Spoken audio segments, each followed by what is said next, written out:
예수님께서 이방 도시인 거라사인 동네에서 이제 지난주에 군대 귀신 들린 자를 다 고치고 그 다음에 다시 호수를 건너서 갈릴리 서쪽편으로 이렇게 도착했습니다. 갈릴리 그 지방이죠. 서쪽편 그 지방으로 도착했습니다.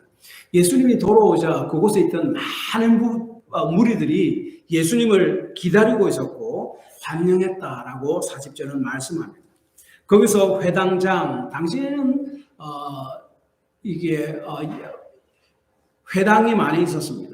그 성인 남자 10명 이상이 되면은 그 회당을 세워서 그곳에서 하나님을 예배하고 또 말씀도 듣고 하는 그런 일들이 있었습니다. 그 회당장 야이로라는 사람이 자신의 12살 난 외동딸이 죽어가고 있음으로 인해서 예수님께 나와서 자신이 집에 오셔서 내 딸을 좀 고쳐주십시오라고 41절, 42절에 보면 말합니다. 회당장이라는 굉장히 그 교육을 받은 사람이고 지식층입니다. 당시에 종교적이고 지식층이 있던 바리새인과 서기관들은 예수님을 믿지 않은 반면에 이 회당장은 좀 특이했습니다. 예수님을 믿었어요. 그래서 예수님 앞에 나와서 자기 딸을 고쳐달라고 이야기합니다. 그래서 예수님의 발 앞에 엎드렸습니다.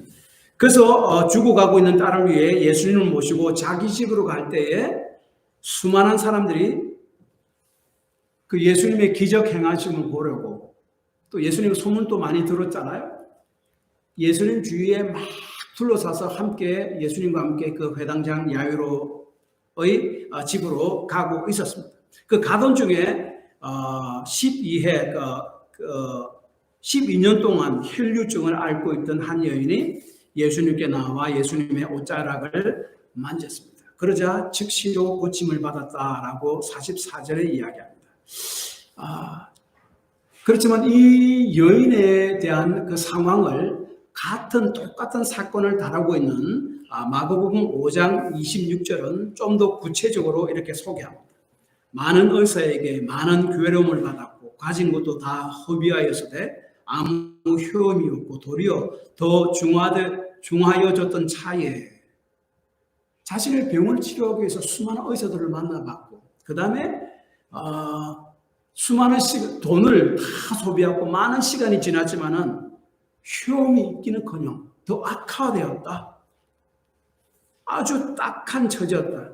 자신의 삶에서 일어날 수 있는 가장 worst한 그런 케이스가 이 여인에게 닥쳤다 하는 것을 이야기합니다. 혈류병은 피가 계속적으로 유출되는 병으로서 구약의 정결법에 의하면은 이것은 부정하라고 규정이 되었습니다. 특별히 레위기 15장 7절을 보면은 유출병이 있는 자의 몸에 접촉하는 자는 그의 옷을 빨고 물로 몸을 씻을 것이며 저녁까지 부정하리라. 부정함으로 이 여인은 다른 사람들과 함께 삶을 살지를 못했어요. 하나님의 성전에 들어가서 부정한 자는 예배를 드리지는 못하기 때문에 성전에 들어가서 하나님을 예배할 수도 없었고, 그리고 다른 사람과 접촉하면 다른 사람도 부정하게 되기 때문에 사람과의 그런 어떤 사회적 관계도 유지할 수도 없었습니다. 그래서 이 여인은 12년이라는 세월 동안에 하나님의 영적 은혜도 잊지 못했고 사람들과 떨어져 외롭게 살았던 여인입니다. 다시 말하면 종교적 삶, 사회적 삶으로부터 완전히 분리된 외로운 삶을 산 여인이었다. 그런데 이 여인이 예수님의 소문을 듣고 예수님에 와서 예수님의 옷자락에 손을 터치하자 그 혈류증이 즉시로 고침을 받았다라고 44절에 이야기합니다. 우리가 여기서 먼저 한번 생각해 볼 것은 예수님의 옷자락에도 손을 대면은 나음 받을 것이라고 생각해서 예수님의 옷자락에 손을 댄 이 여인의 행위는 미신적인 행위였는가? 목회하다 보면 여러 사람을 만납니다. 그 중에 이런 사람이 있습니다. 이분은 잠을 잘 때마다 막 자꾸 헛것이 나타난대요. 헛것이 자꾸 보이는 거예요. 막 겁나가지고. 그래서 그 헛것을 안 보이기 위해서 성경책을 자기 머리맡에 딱 올려놓고 잔다는 거예요. 그러면은 그분은 생각하기를 성경으로부터 어떤 영적인 능력이 나와서 자신을 보호할 것이라고 생각했다는 거예요. 이거는 사실은 성경적이 아니고 미신적인 믿음이죠. 그래서 이 어떤 학자들은 이 여인이 예수님의 옷자락에 손이라도 대면은 나음 받을 것이다라고 생각해서 그렇게 행동한 것은 이와 같은 미신적 행동이었다라고 이야기하는 학자들이 많이 있습니다. 그리고 이러한 미신적인 행동에도 불구하고 이 여인을 긍휼히 여겨서 고쳐주신 것이 바로 하나님의 은혜다라고 그렇게 이야기하는 학자들도 많이 있고 그렇게 설교하는 분들도 저는 있는 줄로 알고 있습니다. 근데 저는 이 성경을 보면은 그것이 아니다라고 생각합니다. 이 여인이 손을 댄 것은 미신적 행위로 손을 댄 것이 아니라고 그렇게 생각합니다. 왜냐하면 사도행전 19장 11절 12절에 보면은 이런 말씀이 있어요. 하나님이 바울의 손으로 놀라운 능력을 행하게 하시니 심지어 사람들이 바울의 몸에서 손수건이나 앞치마를 가져다가 병든 사람에게 얹으면 그 병이 떠나고 악귀도 나가더라. 바울의 손수건 앞치마를 가져다가 병든 사람에게 얹으면 병에서 낫게 되는 것을 미신적인 행동이라고 이 사도행전에서는 이야기하지 않고 오히려 하나님이 바울을 통해서 놀라운 능력을 행하신 것이라고 말합니다. 심슨에 이는 능력이 예수께로부터 나와서 모든 사람을 낫게 하려 합니다. 그래서 사람들이 예수님을 만지려고 애썼습니다. 실제로 그런 일이 일어났고 그건 미신적인 행동이 아니라는 거죠. 병을 고치려고 혈증 알았던 여인도 아무런 소망이 없던 이제는 그 여인도 마지막으로 생각한 것이 예수님을 옷자락에 손을 터치한 것 미신적이라고 생각할 수 있겠습니까? 그리고 오늘 본문 42절에 보면은 예수님이 회당장 야이로 집으로 갈 때 많은 사람들이 같이 함께 갔잖아요. 사람들이 많았기 때문에 서로 밀치고 하다 보면은 예수님의 몸에 또 옷에 자기도 모르게 손대는 그런 일도 있었을 거 아닙니까? 그 과정에서 병든 사람들도 있었을 것이고 그러면 그 병든 사람들이 나아야 되는데 그 사람은 안 낫고 오직 이 12회의 혈류증 걸린 여인만이 치료함을 나음을 받았습니다. 그리고 베드로는 예수님이 내 손에 내 능력이 나갔다 누가 내 몸을 터치했다라고 이야기할 때 45절에 보면 베드로는 많은 사람들이 이렇게 몰려서 서로 밀치고 하다 보니까 자기도 모르게 예수님의 손을 터치한 것이지 무슨 의도가 있어서 터치한 것이 아닙니다라고 이야기합니다. 어쨌든 많은 사람들이 예수님의 옷에 예수님 몸에 손을 본의 아니게 터치했을 겁니다. 그 중에 분명히 병든 사람들도 있었을 거예요. 그런데 오직 혈류증 앓던 그 여인만 나음을 입었습니다. 다시 말하면 예수님의 몸에 손을 대면 고쳐질 것이라고 한 생각은 미신적인 생각이고 이 혈류증 앓던 여인도 그러한 미신적인 생각으로 예수님의 몸에 손을 대었는가? 아니다 라고 이야기합니다. 그런 것들이 다 있었다는 거죠. 48절에 특별히 보면은 그 여인이 이제 예수님의 손에 몸에 대해서 낫고 자기가 예수님의 옷자락에 손을 댔습니다라고 이제 예수님과 그 사람들 앞에 수준이 자백하지 않아요? 그런 자백을 하고 나서 48절에 보면은 예수님이 이렇게 이야기합니다. 예수님께서 이르시되 딸아 내 믿음이 너를 구원하였으니 평안히 가라 하시더라. 즉 손을 내밀어 예수님의 옷에 터치한 그런 행동 때문이 아니라 그 행동 배후에 있는 믿음 때문에 이 여인이 고침을 받았다라고 하는 거죠. 터치하는 행동 그걸 가지고 미신적인 행동이 아니니 그렇게 생각할 필요가 없다는 거예요. 다시 말하면은 그런 행동을 유발시키는 원인이 있었는데 그것이 바로 이 여인의 믿음이라고 예수님은 말씀하셨습니다. 그래서 예수님의 옷자락에 손을 대어도 낫겠다고 생각하는 것은 미신적인 믿음보다도 예수님은 하나님이 약속하신 구원자, 그 메시아임을 믿었다라고 생각하는 것이 더 합당합니다. 왜냐하면 세례 요한이 옥에 갇혔을 때에 세례 요한은 자신의 제자들을 예수님 앞에 보냅니다. 그래서 뭐라고 물어봤는가 하면 당신이 정말로 하나님이 보내시기로 한 메시아가 맞습니까? 물어봅니다. 그때 예수님의 대답은 누가복음 7장 22절에 나타나 있는데 너희가 가서 보고 들은 것을 요한에게 알리되 맹인이 보며 못 걷는 사람이 걸으며 나병 환자가 깨끗함을 받으며 귀 먹은 사람이 들으며 죽은 자가 살아나며 가난한 자에게 복음이 전파된다 하라고 말씀하셨습니다. 내가 메시아란 말이에요. 그래서 이런 병자들을 고치고 하는 것은 내가 메시아로서 하는 일이라는 거예요. 그럼 예수님이 이 여인이 나와서 예수님의 옷자락에도 손을 대면은 낫겠다는 생각, 말은 그런 생각은 어디서 나왔습니까? 예수님이 하나님이 보내신 메시아가, 메시아가 하는 일이 그 병자를 고치는 것. 그러므로 나도 옷자락에 손을. 그리고 이 누가복음 이게 콘텍스트, 이 앞뒤 그 배경을 보면요, 이 여인은 예수님이 하나님의 보내신 메시아임을 믿었음을 알 수가 있습니다. 예수님의 복음 선포와 병고침, 귀신 쫓아내심을 통해서 자신은 구약에서 하나님의 보내식으로 약속한 메시아임을 나타내셨습니다. 그런데 7장을 보면 당시 엘리트 계층이었고 아주 종교 지도자들이었던 서기관들과 바리새인들은요, 그 예수님을 믿지 않았어요. 받아들이지 않았습니다. 또 오히려 이방인, 죄인들이라고 불리던 그 사회 약자들은 예수님을 영접했습니다. 오늘 본문도 그러한 맥락에서 나타나는 거예요. 그러므로 이 여인의 믿음이라는 것은 그 중심에 하나님이 보내신 메시아다라는 믿음이 있었음을 우리가 추측할 수가 있습니다. 그래서 하나님이 보내신 메시아가 오시면은 우리를 구원하시지만 이 병까지도 고침으로 그 사인을 나타내 주시는데, 그러므로 내가 그 메시아를 믿음으로 그 메시아를 터치하면 메시아가 하늘 일인 그 병 고침 나도 받을 수 있겠다 하는 믿음이 생긴 거죠. 그래서 구약에서 말씀하신 메시아로서의 일을 저에게 해주십시오. 그러므로 저를 치료해 주십시오 라는 믿음으로 손을 내밀어서 예수님의 옷에 터치를 했습니다. 그래서 예수님은 단순히 평안히 가라라고 말씀하지 않았습니다. 따라라고 부르셨어요. 딸이라는 말이 왜 딸이라고 부르셨습니까? 하나님의 가족의 일원으로 받아들였다는 말이에요.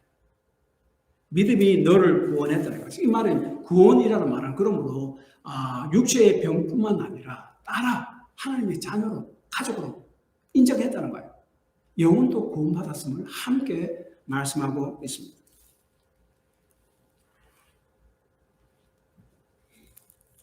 그러므로 이 여인은 미신적 마음으로 예수님을 터치한 것이 아니라 예수님을 하나님이 보내신 구원자, 메시아이심을 믿음을 통해 하나님의 능력이 예수님에게 나타나서 일을 하신다 하는 것을 믿었어요. 그러한 믿음이 있었습니다. 이 여인의 믿음은 바로 그런 믿음이에요. 그 다음에 이 여인이 이러한 예수님의 옷가에 자기 손을 터치하기까지는요, 사실은 대단한 용기와 모험이 필요했습니다. 제가 오늘 설교 제목이 믿음의 모험이라는 건데, 사실은 이것은 어디서 따왔는가 하면은 이 48절에서 따왔어요. 이 48절에 보면은 예수님께서 이르시되 따라 내 믿음이 너를 구원하였으니 평안히 가라 이렇게 이야기하는데, 유진 피터슨이라는 아주 훌륭한 목회자가 있었습니다. 또 학자고, 그분 이제 몇 해 전에 돌아가셨는데, 그분이 The Message라는 성경을 자기가 해석해서 그냥 풀어낸 성경입니다. 성경이지만은 자기가 그 본문을 해석해서 그렇게 풀어낸 거예요. 이거는 그것도 혹시 구할 수 있으면 구해서 보면 아주 많이 도움이 됩니다.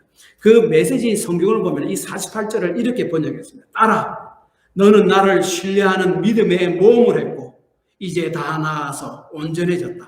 잘 살아라. 복되게 살아라. 이 유진 피터슨은 이 여인의 믿음의 행동을 모험이라고 이야기합니다. 모험. 저는 맞는 말, 이것을 읽을 때 이게 정말 맞는 말이라고 생각했습니다. 어떻게 이 여인의 믿음의 행동이 모험입니까? 구약에서 유축병이 있는 사람은요, 다른 사람과 접촉할 수가 없었습니다. 만약에 그 다른 사람이 유축병이 있는 사람과 접촉하면은 부정하게 되었어요. 그 구약의 율법에 의하면은 부정함은 거룩함을 훼손시키게 되었습니다. 예를 들어서 학계 2장 12절 13절을 보면 이런 말씀이 있어요. 사람이 옷자락에 거룩한 고기를 쌌는데 그 옷자락이 만일 떡에나 국에나 포도주에나 기름에나 다른 음식물에 닿았으면 그것이 성물이 되겠느냐 하라.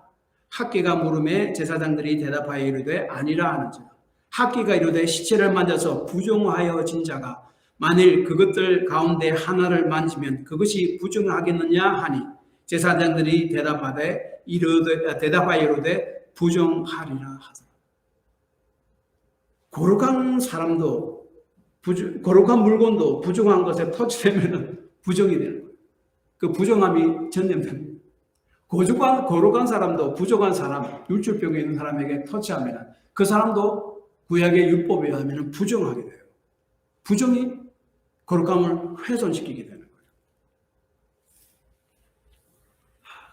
그래서 신약의 종교 지도자들이 정말로 하나님을 열심히 믿는다라고 자부하던 이 바리새인들과 서기관들은요, 부정한 물건, 부정한 사람들, 죄인들과 될 수 있으면 접촉하기를 꺼려했습니다.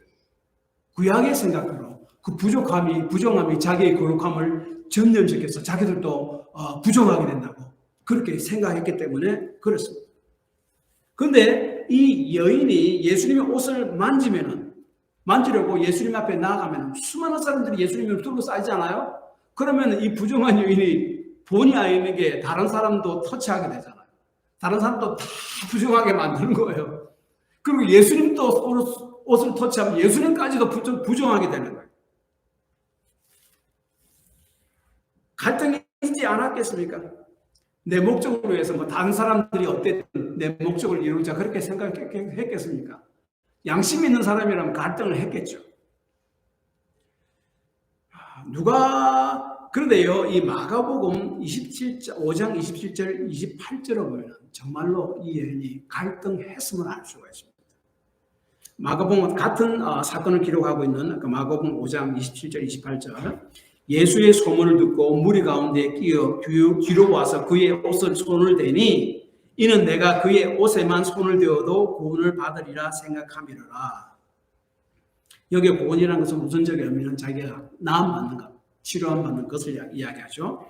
그런데 이게 내가 그의 옷에만 손을 대어도 구원함을 받으리라 생각을 했는데 사실은 이렇게 번역합니다.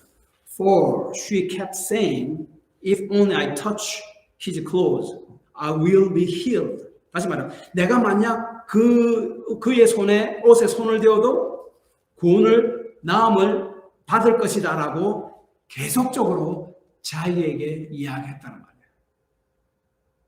이 헬라어로 말했다는 이 단어가 imperfect 미완료 시제로서 계속적으로 반복한 거예요. 다시 말하면 자신은 부정한 여인이 있고 부정함 전염되기 때문에 자기 하나 살려고 다른 사람들을 다 부정을 전염시키고 예수님까지도 그렇게 하면 이게 맞는 건가 아닌 건가? 그렇지만은 자기 스스로에게 뭐라고 이야기했습니까? 그러나 내가 이 예수님에게 손을 대면 내 병을 나을 것이다. 계속적으로 자기 자신을 이야기했습니다. 갈등했었죠. 그래서 파이널리 갈등을 이겨내고 터치했습니다. 다시 말하면 이 여인은 스스로에게 계속적으로 말하면서 스스로에게 용기를 주었고 결국에는 손을 뻗어 예수님의 옷자락을 터치했습니다. 그 손을 예수님의 옷자락에 터치할 때까지 얼마 안 되는 그 시간에 많은 고민과 주저함과 갈등이 있었음 알 수 있습니다. 그러나 그 갈등, 고민, 주저함, 말씀에 대한 믿음으로 다 이겨냈습니다. 예수님은 메시아다. 그래서 그 믿음은 행동으로 옮겼습니다. 그래서 44절에서 47절의 이 짧은 부분에서 손을 대다 행동으로 옮기는 것, 이 말을 4번씩이나 언급합니다. 마음의 생각을 행동으로 옮기는 것, 그것을 굉장히 강조한 말씀들이기 때문에 그렇습니다. 그래서 이 여인은 예수님을 단순히 그냥 미신적으로 터치한 것이 아니라 하나님 원하신 구원자이심을 믿었고 메시아이심을 믿었고 그러므로 그 메시아께서 당신의 일을 해주십시오. 당신의 일한 병자를 힐링하는 것, 그것도 메시아의 일 아닙니까? 그런 믿음으로 손을 내뻗고 뻗으려 할 때까지 갈등이 있었습니다. 그러나 믿음으로 그 갈등을 이겨내고 행동으로 옮겼습니다. 치료받았습니다. 이러한 진정한 믿음의 행동은요, 하나님의 일하심이 그 행동 위에 따릅니다. 그래서 치료함을 받은 거예요. 생각해 보십시오. 하나님께서 모세를 불러서 바로에 가서 내 백성을 보내라고 그렇게 말씀하셨습니다. 근데 이 모세가 하나님께 순종하지 않고 두려워서 애굽 왕 바로에게 나가지 않았다면 물이 변해서 피가 되는 그런 하나님의 능력도 경험하지 못할 것이고 그리고 남은 평생을 그리고 뭡니까,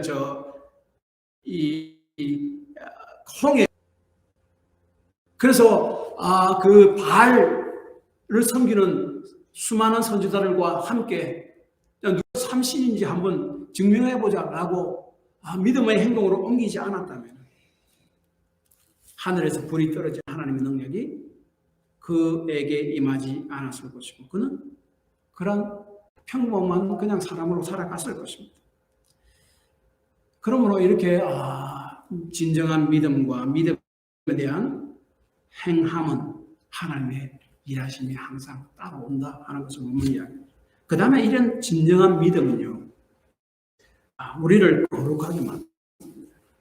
제가 조금 전에 말씀드린 대로 구약의 율법에 의하면 거룩한 것이 부정한 것에 터치하면 부정한 것 때문에 거룩함이 오염됩니다. 그런데 이 신약에 와서 예수님을 통해서 이제 거룩함이 부정한 자가 거룩한 자를 터치하면 그 거룩함이 부정한 자에게 옮겨져서 거꾸로 역으로 부정한 자가 거룩하게 됩니다. 구약에서 모든 것이 제가 학교에서 처음에 말씀드렸듯이 거룩한 성물이라도 부정한 것에 터치하면 그것이 부정하게 돼요. 거룩한 사람이라도 부정한 시체를 만지면요, 그 사람이 부정하게 돼요. 부정이 거룩을 압도하는 거예요. 그런데 구약에서 거룩한 것이 접촉을 통해서 오히려 거룩을 전nhập시키는 경우가 있는데 그때는 바로 하나님이 직접 임하실 때입니다. 그래서 하나님이 거하시고 임하시고 머무시는 곳, 그곳은 어디든지 거룩해집니다. 그래서 하나님이 거하시는 성막 거룩하죠. 그리고 출애굽기 3장 5절을 보면은 불 붙는 가지떨기 나무 주변 모세에게 여기서 내 발에 신을 벗어라, 이것은 거룩한 것이다. 하나님의 임재, 그것이 거룩한 것. 하나님의 임재가 있다면 그것이 거룩이 부정한 자에게 전염시키는 거예요. 하나님의 임재가 있던 성막도 마찬가지입니다. 하나님이 임재하신 시내산, 십계명을 받던 시내산도 하나님의 임재로 인해서 그 주변이 거룩하게 된 거예요.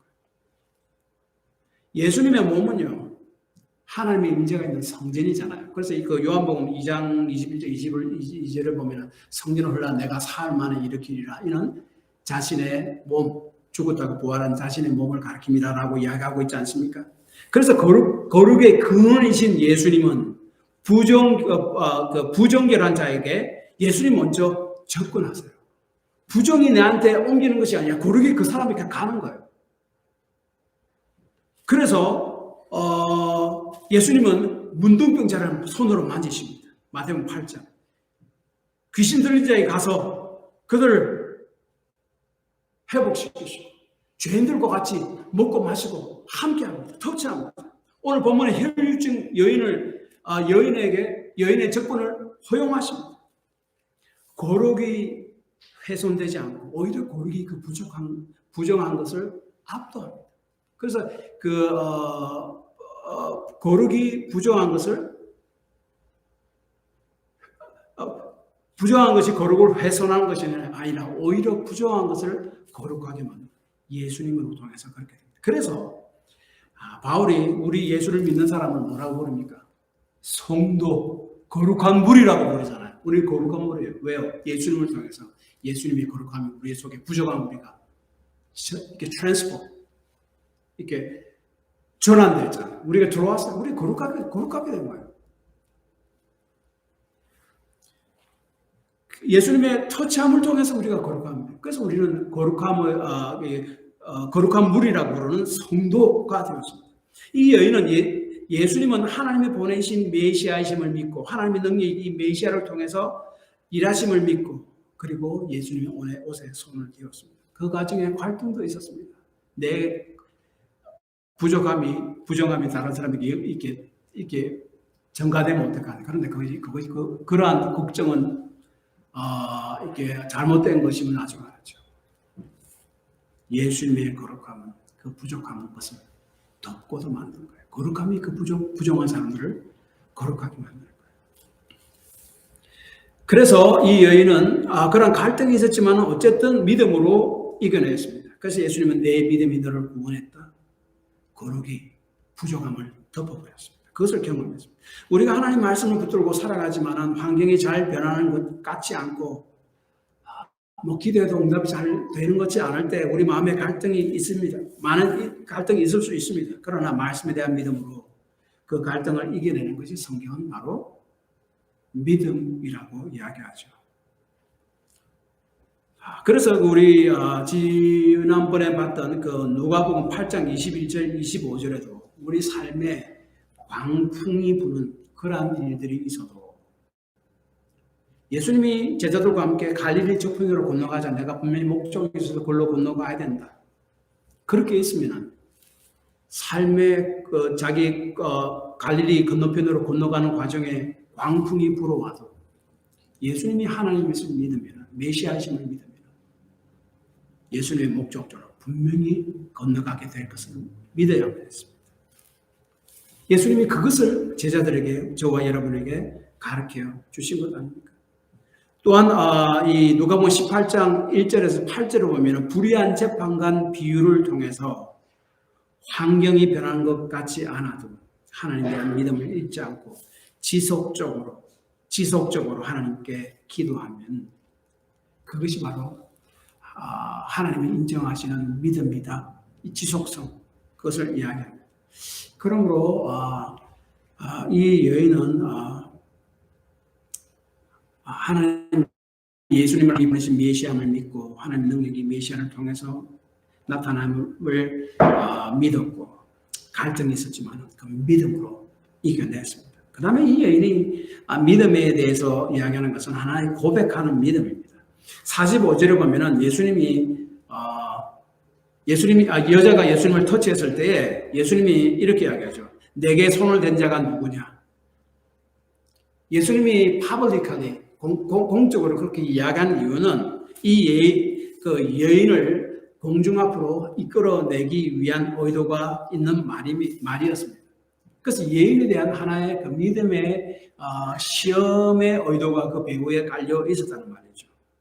예수님께서는 많은 사람들로 인해서 우연히 부딪힌 것이 아니라 자신의 몸에 분명히 손을 댄 자가 있다고 말씀했습니다. 그리고 그 여인을 돌아보죠. 그런데 이 여인은 자기가 율출병이 있는 자가 사람에게 다 터치하고 예수님까지 터치하면 사람으로부터 얼마나 많은 공격을 받을 수 있겠습니까? 그럼에도 불구하고 예언을 했습니다. 모험. 그 결과 깨끗하게 함을 받았습니다. 그래서 예수님은 그 여인의 믿음 공적으로 끌어내기를 원했습니다. 누가 내게 터치했다 하면서 예수님 그 여인 쪽으로 바라보니까 여인이 두려워가지고 예수님 아버지 사람들 앞에 나옵니다. 자신이 그렇게 했다라고 이야기합니다. 그리고 47절에 보면은 여자가 스스로 숨기지 못할 줄 알고 떨며 나와 엎드려 중요한 것, 그 손댄 이유와 곧 그 나은 것을 모든 사람 앞에 고하니라고 이야기합니다. 손댄 이유.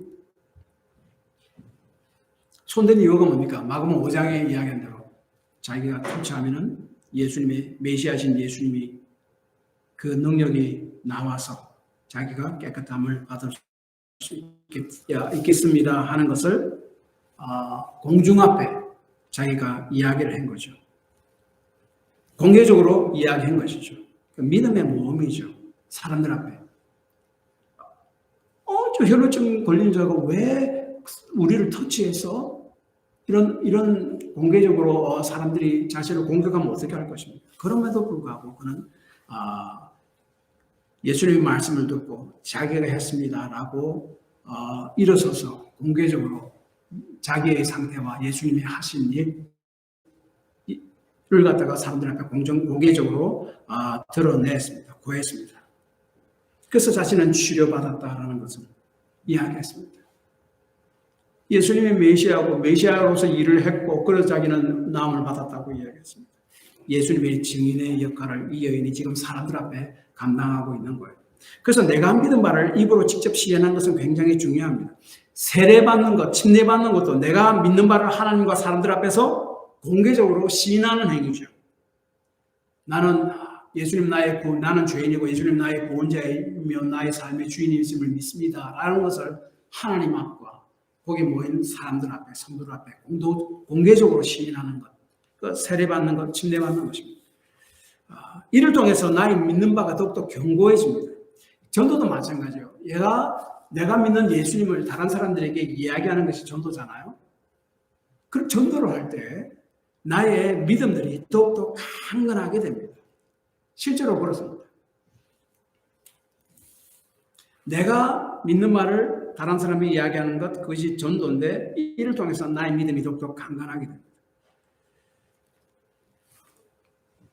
그래서 로마 10장 19절을 보면 입으로 시인하는 것에 대해서 이렇게 이야기해요. 내가 만일 내 입으로 예수를 주로 시인하며 또 하나님께서 그를 죽은 자 가운데서 살린 것을 내 마음에 믿으면 구원을 받으리라.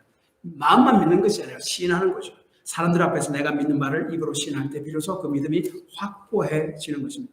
제가 신문을 보니까 그 한국의 기독교 신문을 보니까 작년 말에 연말 되면 한국에 무슨 연애 시상식이 많이 있잖아요. 그래서 연예인들이 예수 믿는 연예인들이 하나님께 영광 돌립니다 이렇게 이야기하는 것들 그것에 대해서 어떻게 생각하느냐 그렇게 묻는 그런 질문이 있었고 어떤 목사님들의 이건 듣고 이랬는데 꿈은적인 신앙이죠.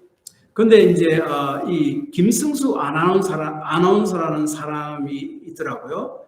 그 기독교 신문을 안 보니까 작년 MBC 올해의 연예인상을 받았는데 이분의 자기가 상을 받을 때 수상 소감을 치렀습니다. 뭐라고 치렀냐면 이건 참 그냥 특이한 분이네. 그냥 하나님께 영광 돌립니다. 이렇게 이야기하는 것이 아니라 그냥 자기의 속마음을 솔직하게 이렇게 바로 드러내는 분이고 이거 특별한 좀 특이한 분이네라고 생각했습니다. 그래서 제가 그것을 이제 스크립 해놨는데 보십시오. 보통 시상식에서 이렇게 이야기했습니다. 시상식에서 상 받으면 다른 분들은 감사 인사를 많이 했는데 저는 거의 안 했습니다. 사회를 많은 보는 입장이어서 그렇다는 거죠. 그러나 오늘은 감사 인사를 좀 해보고 싶다라고 이야기합니다. 제 이름이 성주인데 거룩할 성자에 기둥주, 십자가라는 뜻입니다. 평생 고난의 길을 갈 줄 알았는데 자기 이름이 십자가니까 평생 고난의 길을 갈 줄 알았는데 이렇게 영광스러운 자리에 여러분들께 인사를 드릴 수 있게 되어서 너무 감사합니다. 이분이 아버지가 시골에서 평생 힘든 목회를 했어요. 그래서 자기 이름까지 성주라고 지었으니까 나도 아버지같이 평생 이렇게 고난 속에서 살아가야 되구나. 그래도 하나님 뜻이면 그것도 복이죠. 하나님 감당할 힘을 주십니다. 그렇게 했는데 생각지 않게 자기가 이렇게 상을 받게 돼서 너무 감사하다고 이야기하는 거예요. 사람들 앞에서 자기가 그리스도임을 지혜롭게 고백했습니다. 보통 사람들한테 이야기하는 것은 내가 예수를 믿어서 이렇게 세상적으로 성공했습니다라는 이야기하잖아요. 그런데 이분이 특이한 점이 자기는 평생 이름이 십자가이기 때문에 고난의 삶을 살 줄 알았는데 뜻도 아니게 생각지도 않게 이렇게 영광스러운 상을 받게 돼서 감사하다. 다르잖아요. 생각이. 그렇잖아요. 하나님의 영광은 내가 잘 될 때만 나타내는 것이 아닙니다. 내가 삶이 꼬여가고 잘못되어 갈 때도 하나님의 영광이 굉장히 많이 드러납니다. 사도 바울을 보십시오. 그의 삶이 고난의 연속이지만 그것을 통해서 하나님의 영광이 굉장히 많이 드러났어요. 마찬가지로 잘 되고 못 되고 문제가 아니라 내가 예수님을 고백하는 것, 파블릭하게 공적으로 시인하는 것, 이것이 중요합니다. 이렇게 사람들 앞에 예수님을 통해 자신에게 일어나는 일을 공개적으로 이야기했습니다. 여인은 사람들 앞에 예수님이 자기에게 한 일을 공개적으로 이야기했습니다. 그러자 예수님께서 공개적으로 이 여인의 구원에 대해 선포했습니다. 48절 따라 내 믿음이 너를 구원하였으니 평안히 가라. 본인의 공개적 고백, 그 다음에 따로는 주님의 공개적 선언. 놀랍잖아요. 그러므로 행동으로 옮기는 믿음과 그 믿는 바를 사람들에게 선언하는 것, 그 행위는 주님을 기쁘게 하고 치료를 가져다 주며 우리를 영적으로 강건케 해줍니다. 결론은 이것입니다. 열 낫게 한 것은 예수님의 옷에 손을 터치한 그 행동 때문이 아니라 그러한 행동을 하기에 만든 그 여인의 믿음이었습니다. 그 믿음이라는 것은 예수님은 메시아로서 행하는 일이 병든 자를 힐링하는 일이라는 것을 믿었습니다. 구약에 그렇게 이야기했습니다. 그 믿음을 행동으로 옮겼습니다. 근데 그 믿음을 행동으로 옮기는데 갈등도 있었고 여러 가지 모험이 따랐습니다. 그러나 마음에 믿는 말을 행동으로 옮겼을 때 하나님의 능력은 그 여인에게 일하셨습니다. 그리고 자신의 믿는 말을 사람들 앞에 공적으로 시인했을 때 예수님께서도 공적으로 그의 믿음에 그의 구원함을 선언하셨습니다. 이러한 믿음으로 우리의 삶을 살아가시기 바랍니다. 기도합시다.